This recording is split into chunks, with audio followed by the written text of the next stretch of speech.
So, nag-start na po kaming mag-install ng cameras. Aalisin po namin yung enforcers namin doon po sa tapat ng mga schools.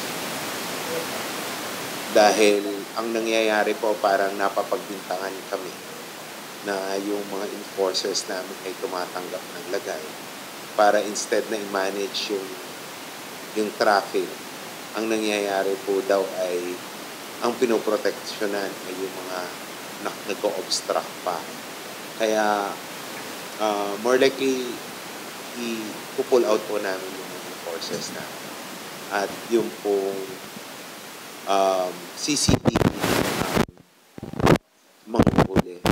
Sa isang pagpupulong daw po, may nagsabi na sinisingle out namin kayo, hindi raw po natatakot sa akin.